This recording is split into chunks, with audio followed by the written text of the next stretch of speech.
আসসালামু আলাইকুম ওয়া রাহমাতুল্লাহ। আমি আশা করি ফেসবুকে সবাই ভালো আছে। আমি আজকে আপনাদের সামনে শ্বাসকষ্ট অ্যাজমা রোগের ট্রিটমেন্ট বলব। যারা অনেক দিন যাবত শ্বাসকষ্ট অ্যাজমা ভুগিতেছে তারা ক্যাপসুল অ্যাজমারিন এই ক্যাপসুল সকালে একটা রাতে একটা ভাত খাওয়ার পর খাবে 2 মাস, দেখবেন আপনি শ্বাসকষ্ট অ্যাজমা থেকে মুক্তি পেয়েছেন। কারণ আমি আমার রোগীদের দিয়েছি, সব রোগীরাই আমাকে এসে বলছে, ভাই এই ওষুধটা খুব ভালো কাজ করে। তারা আগে ইনহেলার নিত, এখন আর ইনহেলার নেয় না, ইনহেলার নেওয়া বাদ দিয়েছে।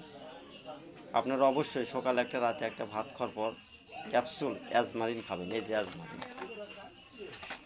অ্যাজমারিন আপনারা কমেন্টে লেখেন যে ভাই আপনি এই যে কোম্পানির নাম বলেন, আপনার কী লাভ? আমার কোনো লাভ নাই।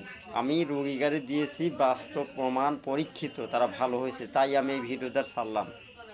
হ্যাঁ, কারণ এখানে এমন কোনো মিথ্যা ভিডিও আমি ছাড়ি না যে মানুষ খাইলে মৃত্যুবরণ হবে, এমন কোনো ভিডিও আমার ছাড়ার দরকার নাই, প্রয়োজন নাই। কী লাভ?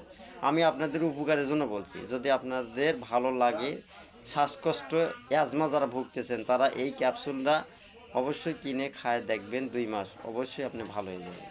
ঠিক আছে, ধন্যবাদ। ভালো লাগলে লাইক করবেন, না লাগলে আপনাদের ব্যাপার। ঠিক আছে।